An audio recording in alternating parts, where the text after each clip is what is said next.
What's going on? DBanks, Divine Bloodline Healing TV. Today we're going to talk about personality traits. Personality traits are traits that can make or break any potential relationship.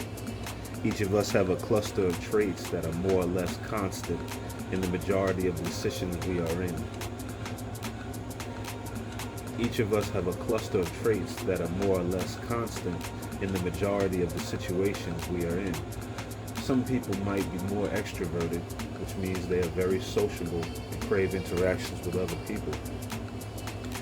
Whereas others are introverts who are happy to stay at home, watching movies, listening to their favorite music, reading books, prefer being on their own instead of an evening out at a party or some other event where there are a lot of people seem to be going that weekend. Or also, some people have personality traits that are independent of introversion or extroversion. For example, some people are talkative. That can be a trait found in both groups. Many people can experience excitement in certain situations, such as meeting new people or going to new places, such as amusement parks. Some people are shy, whereas others crave other people's attention and need to be seen or heard. The main feature of what we call personality traits is that they are constant features, which means that if you're taking a questionnaire that assesses your extroversion traits, your score will pretty much be the same now, in a few months, and even a few years. Considering you didn't go through some major trauma or a significant length of personal development where you deliberately were working on yourself to change. For example, being a shy and anxious individual and transforming into someone more open, sociable, and extra.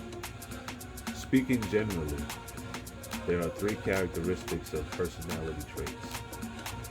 They are consistency, stability, and individual differences. As I mentioned earlier, personality traits are something that is consistent across situations and time. And what we tend to see are some specific behaviors. This is where the phrase, people don't change, comes from. This can be observed at a younger age and can be seen displayed into their later years. An example of this is if a little kid is talkative, they will typically be talkative when they're older.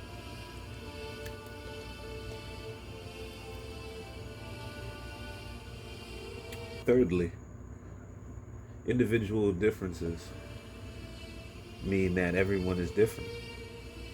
Meaning just because everyone can talk doesn't mean that they are both talkative. It is a frequency, or it is the frequency rather, of this action that indicates whether you rank higher or lower on the scale of that particular personality trait. In this example, I'm going to refer to the 5-factor model of personality, which is an old but well-known model for understanding personalities that is still being studied in every psychology school. And the reason why you need to know about this one is because it explains that we can measure 5 main traits that would show, for example, how friendly we are, how sociable we are, and if we are flexible with time, etc. The big 5 traits are extroversion, agreeableness, conscientiousness, openness, and neuroticism. Very, very important. For example, if you score high on openness, this would mean that you are a person who's open to other people's opinions, views, and ideas. You will appreciate the art and new concepts. If you score high on conscientiousness, then you would be a person who's careful, hate being late, prefer following the rules, and who is very hardworking.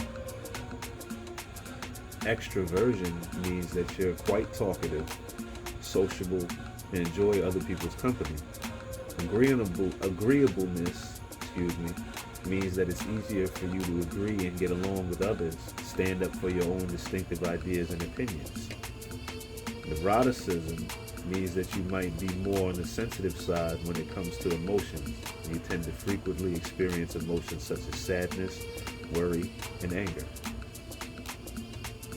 So as you can see, Those who would score low on openness would be those individuals who prefer not to have alternative views and opinions in front of them. They prefer to make their mind up and stick to it, stick to their views and beliefs without anyone challenging them. Whereas the person who is opposite to them would be the one who is curious about other people's views and ideas. They would enjoy seeing people with some interesting haircuts, tattoos, and that anything that's pretty much anything but traditional. They would learn about their behavior in psychology and learn about why people have different opinions to theirs. These people are imaginative, and we probably would call them creative, or at least open to creativity. Those who score low on conscientiousness will be people who can change their mind quickly, who are open to being spontaneous, don't like to plan, though they might be seen as careless as well. Praise those who score high on the trait of conscientiousness.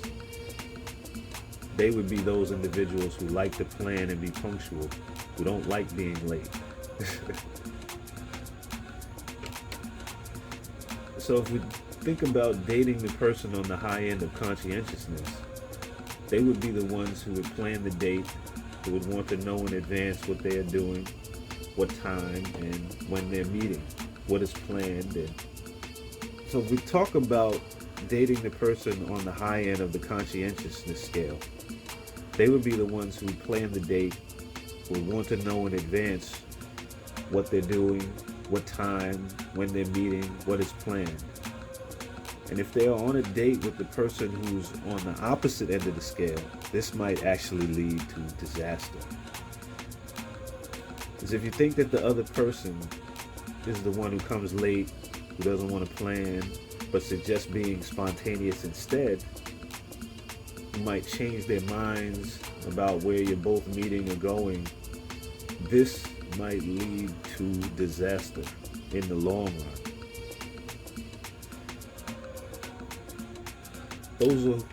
Those who are low on the extroversion, as you can imagine, would be the classic introvert, the one who wants a quiet evening, who's not into partying and drinking. It might seem unenthusiastic, whereas the person who is on the opposite end of the scale would be the life of the party, active and optimistic. You don't have to necessarily be this or that, but the larger the gap between the two people on the same train, the more trouble it might bring in the long run. Or they'll have to do a lot of agreeing and compromising.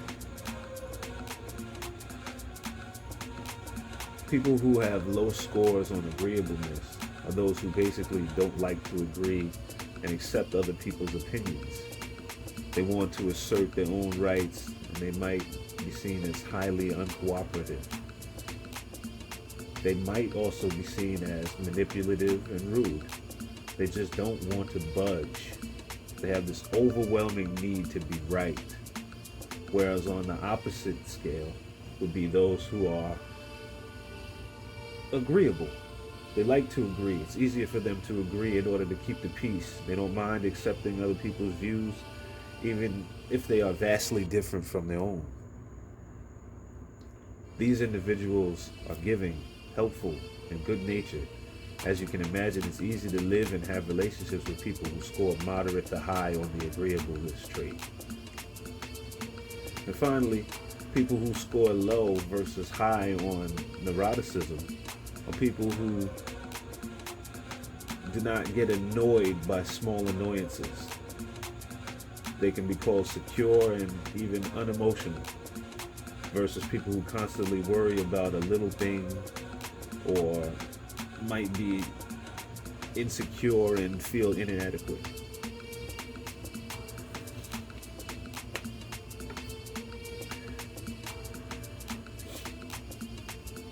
Now that you understand a little about the main personality traits, this should give you an idea of who your potential partner is. You'll probably like to have someone who is high on the agreeableness and openness, because it would be easy to talk to them about your ideas. or someone who's high on the conscientiousness because they're never late, just like you, and more organized. Some, though rare, score right down the middle. This is very important because they say opposites attract. But the reality is we have more in common with people than differences. So it's really not true that opposites attract. Y'all, okay, decks are shuffled. We're going to get right into the reading. We're going to start with the Celtic cross. Let's see what we got. Ancestors, what do we need to know today? What do we need to know today? What do the ancestors want us to know today?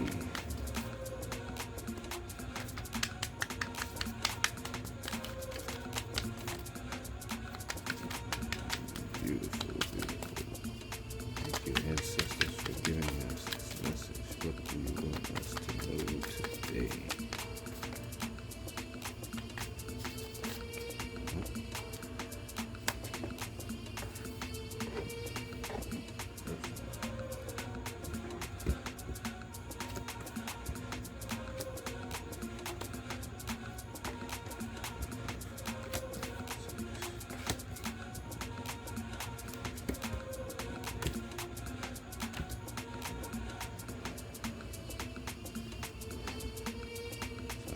Okay, first card. Card of the matter. Death card.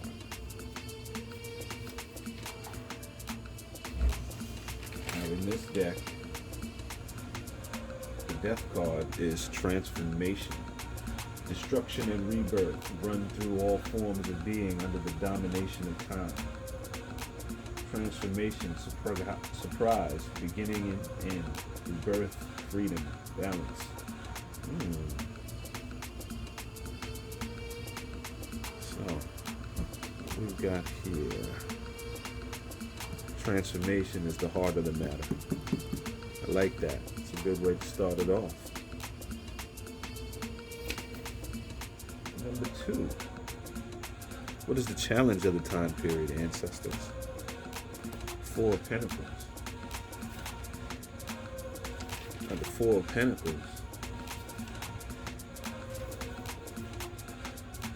is Uri of the North, closing of accounts and the division of goods. So the challenge would be the closing of accounts and the division of goods. So, subconscious mind fears. What are your subconscious mind subconsciously fearing? 3 of Wands. And in this deck, the 3 of Wands is the flowering papyrus. The flowering papyrus is fertility, birth.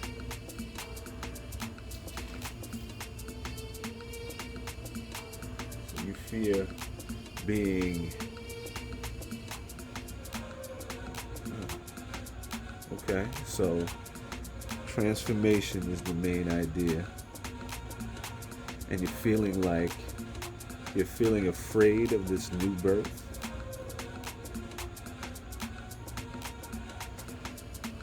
We'll clarify on that.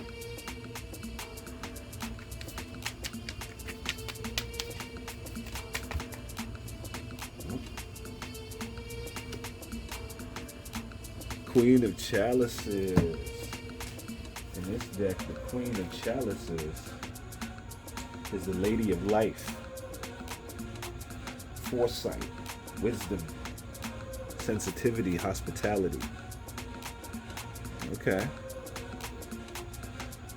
Transforming into this energy. You fear transforming into this sensitive, wise person with foresight and a gift. So you're fearful of your gifts. Okay. We all are at first. So consciously,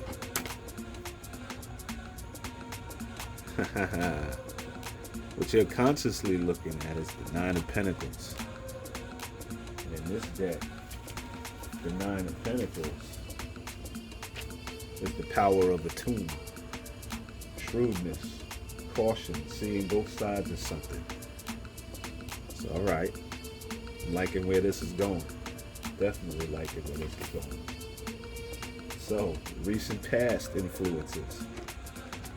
Ancestors, what is the recent past? Seven of Swords.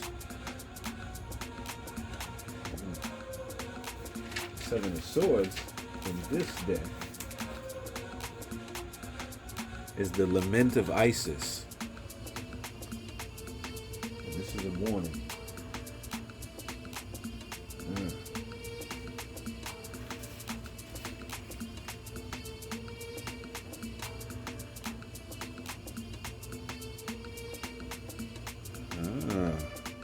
We have a warning.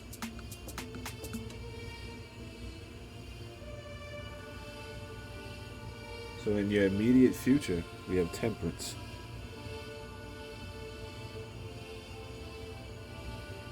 And in this deck,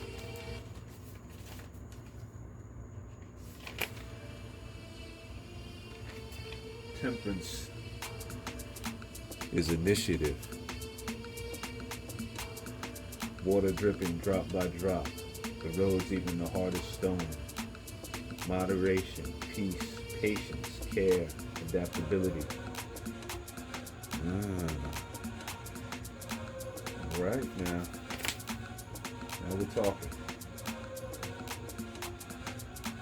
So what is your current energy?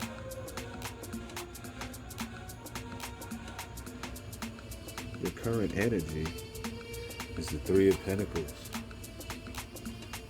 And in this deck, the Three of Pentacles is the glory of Horus. Negotiated advantage. Reascension, this is my celebrity card.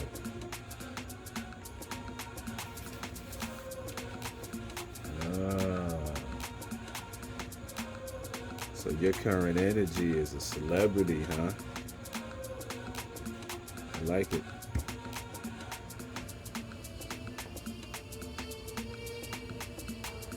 Messages from the universe. Six of Pentacles. And in this deck, the Six of Pentacles is the bundle of papyrus. Help given and received, cooperation, gratification, and repayment. Okay, now, so you're moving up, and you looked at it like a celebrity, whether you are or not. You may be very soon, looking like this month, something's gonna happen major. Okay. Okay. Hopes and fears, and/or fears. Seven of Pentacles. And in this deck, the Seven of Pentacles is the Royal Diadem, which is recuperation, exchange, or gain. Excellent card. Now, the last card is the probable outcome. And the probable outcome is the Knave of Wands. And in this deck, the Knave of Wands is Horus's messenger. Friend, scribe, news, messenger. So the probable outcome is a friend and a messenger. Pull a clarifier. Ten of Cups. Ten of Chalices. And in this one, the Ten of Chalices is the chalices of the souls. Happy union, harmony with one's fellow men, or a good reputation. So the probable outcome, as you can see, is an excellent one. Liking that. Liking that. Okay, so let's see some of the past life lessons. Let's consult some of the angels and ancestors and see some past life. So we'll pull out the angels and ancestors deck.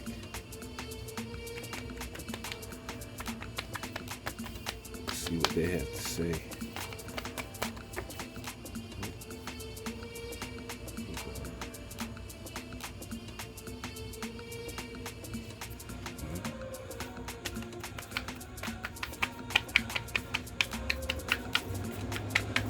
This will find out what energy you had in a past life, what traits, what gifts you had then, what challenges, what revelations, what karma needs undoing.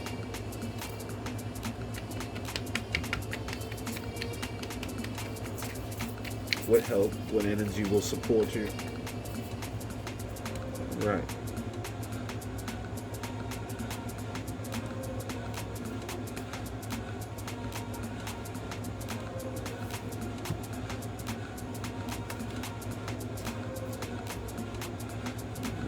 So,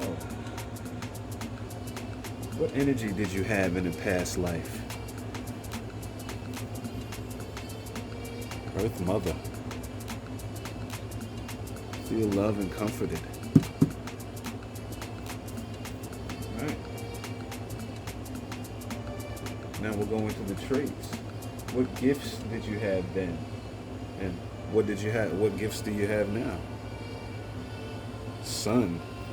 Success and happiness. You were successful. Pull a clarifier.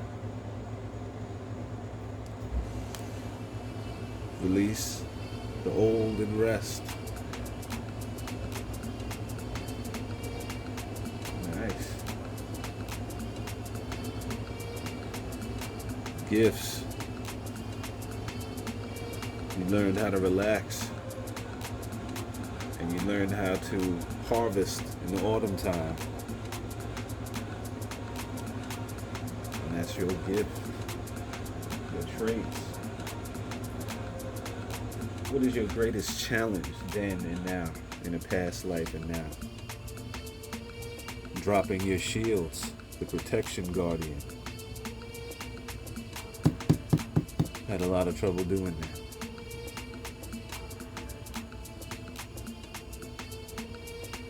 So now, revelation. What karma needs undoing from the past life. Shifting your perception.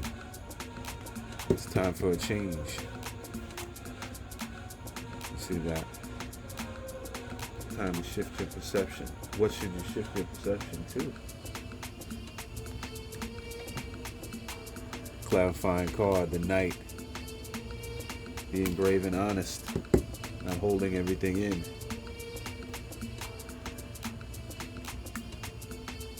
What energy will help support you? The Oracle. Waiting for important information is the message from Spirit.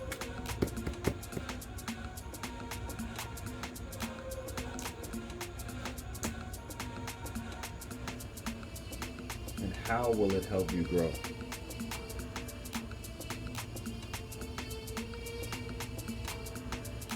By the Water Guardian connecting with your emotions.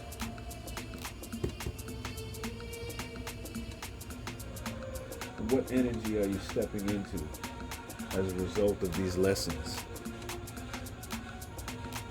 The Heart Guardian. Cards never lie. Love and let yourself be loved. Loving that.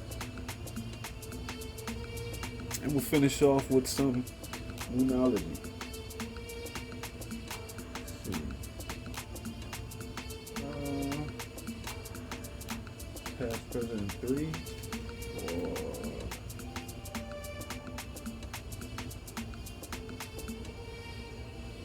Yeah, let's do a 4.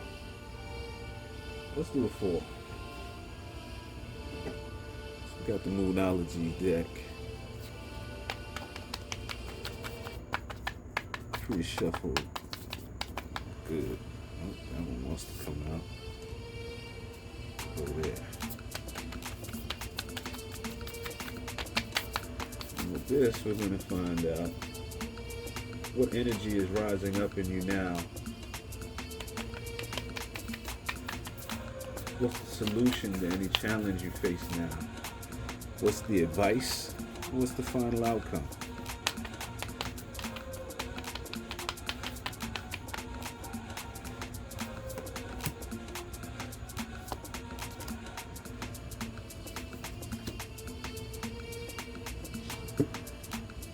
So, what's the energy rising up in you right now?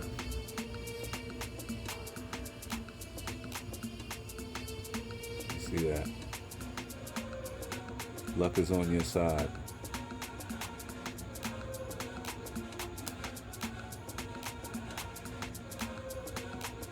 Spirit is telling you that the energy that's rising right now is your luck.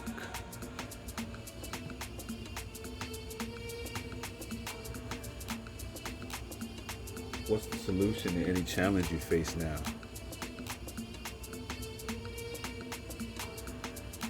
Balance spirituality and practicality. Full moon in Pisces.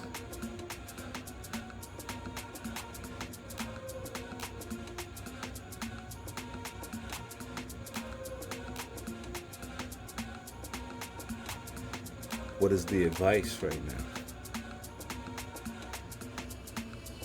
Spirits are saying you need to find whatever it is you need to release and let it go. And what is the final outcome? Nothing is yet set in stone. Clarifier. Surrender to the divine.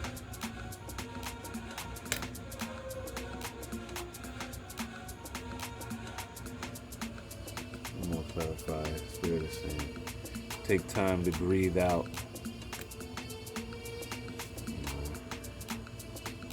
Meditate and contemplate. One more. Okay, Spirit. Your dreams need a practical plan. So, plan out your next steps. Don't be afraid of your transition. It is going to happen in divine timing. Dreams need a practical plan. Plan them out. Get everything done. Make sure you take the time to breathe out. Surrender to the divine, because nothing is yet set in stone. So whatever situation you're going through right now, don't sweat it. Give yourself over to the divine, and things will work itself out. But you need a practical plan and to take action so the divine can help you and step in. So what do you need to release? Release it. Balance your spirituality and your practicality. You have to trust the divine, but you also have to do the work. And know that luck is on your side.